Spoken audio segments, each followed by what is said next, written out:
Brian Whiston is Michigan's new state superintendent. He used to be the head of the Dearborn Public Schools, and he just started his new job in July. We sat down for a wide-ranging conversation about student achievement, teacher evaluations, and how Michigan compares to the rest of the country. Brian, you've said that you want to make Michigan a top 10 state for education in the next 10 years. So I guess to even go forward with that, do you have to start with a grade? What kind of grade would you give Michigan's education system right now? Well, it depends on what stats you look at, but mostly we're performing a lower third of the state, so that wouldn't be a very good grade that we would have to give ourselves if we were honestly looking at it. But with that said, there's a lot of great things happening in classrooms all over the state of Michigan. There's a lot of great teachers who are building relationships and making a difference in the lives of kids. So individual classrooms, a lot of great things going on. Overall, as a system, you know, we need to do much better. All right, you just started the job on July 1st. Do you have a first 100-day plan, or what do you have starting in the works now? As you said, we want to make Michigan a top 10 state in the next 10 years. So what we're doing is going around and listening to people, asking that question, getting input from business people, educators, classroom teachers, experts in the field, think tanks. We're having people come to board meetings in August and September and share that. And so we're really kind of listening and learning right now to see what we need to do to make Michigan a top 10 state. So what have you heard? Anything that has surprised you? No, nothing that's surprisingly, but we've heard that poverty counts. We've heard that we have to be engaged in preschool. We have to have opportunities and options for kids throughout their education. We need to have college and career-ready things, including giving kids opportunities to graduate from high school with college credits. So I don't think we're going to hear anything earth-shattering, but it's important to listen to the experts so that we can build a coalition around how do we make Michigan this. I could come out with my top 10 on my own, but then I don't have the support to change Michigan the way we need to. So it really is about listening and learning to others and building a coalition to move Michigan forward. All right, well, let's start talking about some of these specifics. And since you started talking about poverty, we can jump off right there because many of the low-performing schools have a high number of impoverished kids. How do you start to work on that when you're trying to help out?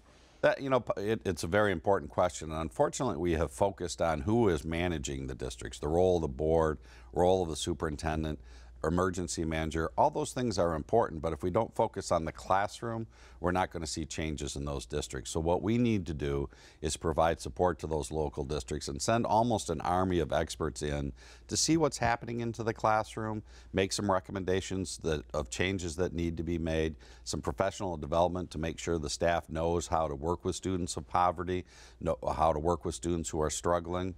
Provide that support to the teachers, and then really change the classroom instruction from the teacher being a teacher to being a facilitator of the learning. Students need to take ownership. You know, whether it's in second or third grade, they should know their reading level, their math level. They should chart where they're at, and then as they grow throughout the year, they need to chart that growth. And when students are invested in their own education, they do much better. So we need to get students owning their education, teachers taking a step back, and facilitating the learning. Is there also a ... that parents need to have an ownership in the education as well? They do, and as you know, in many poverty situations, it may not be parents, it may be guardians or grandparents or other family members, but the answer to that is yes. You know, in the school that I used to run, it was a very low-performing school. We got the parents engaged. We brought them in, we taught them how to work with their kids in reading and in math, so that when they're at home, because see, we only have them 12% of the calendar year. 88% of the time they're not in schools. So we need that partnership with the parents to set aside, and as we start school's about to start, we need parents to set aside a half hour to an hour every night so that their students can read, play math games, you know, play games with the families, put down the electronic equipments, turn off the TV, and really concentrate and have fun as a family while they're learning. Let's talk a little bit about teachers. Do you think the teachers in Michigan feel supported? No, I don't think they do. And, you know, education has been under attack in Michigan for the last decade or so. And I think that's unfortunate because, you know, the teachers are the experts. They know what they need to do, and we need to support them. And quite frankly, why would someone go in being a teacher right now? You're going to graduate, you're going to make it in the low 30s, and you're going to have this constant pressure and attack. Now, with that said, do we need to do better? We do. We do need to do better, but we need to do better by supporting our great teachers, helping the teachers who are struggling to do better, and the handful of teachers that aren't cut out for teaching, we need to help them find an exit. How should we be evaluating our teachers? Well, whether you're a superintendent, a board member, an administrator, or a teacher, you should be evaluated. And the legislature, I'm calling on them to pass legislation on how we should be evaluating and what percentage of it should be on student performance. And if the legislature passes a bill, that's great. If they don't, then I'll move forward using the authority of state superintendent to say, districts, you need to evaluate using one of the 4 models that came out of the Ball report. And if a local district wants a different model, they can use a different model, but with our limited dollars, we will only provide support and training in those 4 models that the Ball report came out with. So evaluating our teachers is very important. It's important for any employee, whether you work in the auto industry or any industry, to sit down with your boss and say, what are my strengths? What am I doing well at? And where are my opportunities to improve? And then we need to provide professional development for those areas where improvement's needed.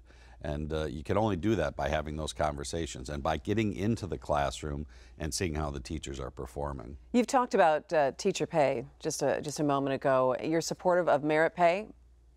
Merit pay, not in a traditional sense that says that, you know, you do X, you get merit pay. But if you're teaching in a poverty situation, you deserve merit pay. If you're getting a year's worth of growth out of your students, you deserve merit pay.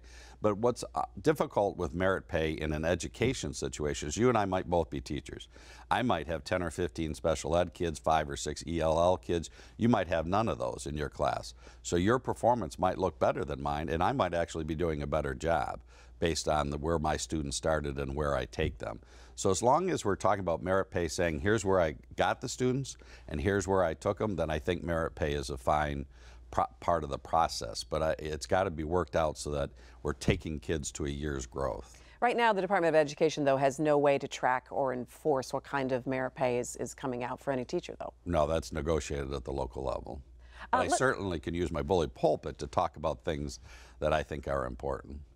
Let's talk about standardized testing, because I think for parents and students and teachers and administrators, it can be a little frustrating, especially what happened with the M-STEPS last year. The fact that the test was changed at the last minute from what was supposed to be the Smarter Balanced, and then they had an entirely different test in the spring. You have just come out in the last couple of weeks saying that test is now going to be shortened. Why is that going to be shortened? Well, as a local superintendent, before taking on this role, I heard from our parents, our teachers, our community members about the length of the test and how we're spending too much time testing kids. Not only at a local level we test kids, but also the state level assessment. So working with, I think the Department of Education did a great job at the last minute, as you said, having to come up with a new test. So I credit them for coming up with the new assessment, doing it quickly, and quite frankly, we had very little problems implementing it except for the length. And so this year we're taking 8 hours away from the 11th grade test, and we're taking 2.5 hours away from most of the elementary grades except 5th and 8th. And so we are shortening the test, and that's step one. Long term, I'd like to have a conversation about what assessments do you need at a local level to drive instruction, and what type of an assessment do we need at a state level to hold people accountable for the $14 billion in tax dollars that are used. But is there a way to do one assessment so that we can save money on our assessments, but most importantly save time and have more time for classroom instruction? All right, let's turn our attention to Detroit. How involved are you going to be in any kind of school reforms for the DPS? Well, I hope very involved. Constitutionally, the state superintendent, state board of education should be a leading player in education. And so we have had conversations with Detroit. We've had conversations with the governor and legislative leaders. You know, again, who leads Detroit schools is an important conversation, but I want to focus my time and energy on what's happening in the classrooms in Detroit and what we're going to do to support the teachers and provide them the training and support they need to make these students successful. So that's one focus. Number two, quite frankly, you know, we're going to have to look at the Detroit's debt. If we don't help Detroit pay off their debt today, if we let it go 4 or 5 years and then the state or court makes us pay it off, the debt's going to be much worse. So I think it's a tough pill to swallow, but we need to help them with their debt today.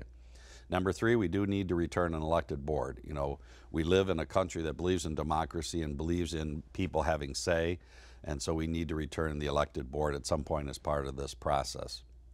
And then number four, we really would like to see a return of a superintendent type position, but I understand the discussions that are going on, but really the whole focus needs to be not on who's leading the schools, but what's happening in their classrooms.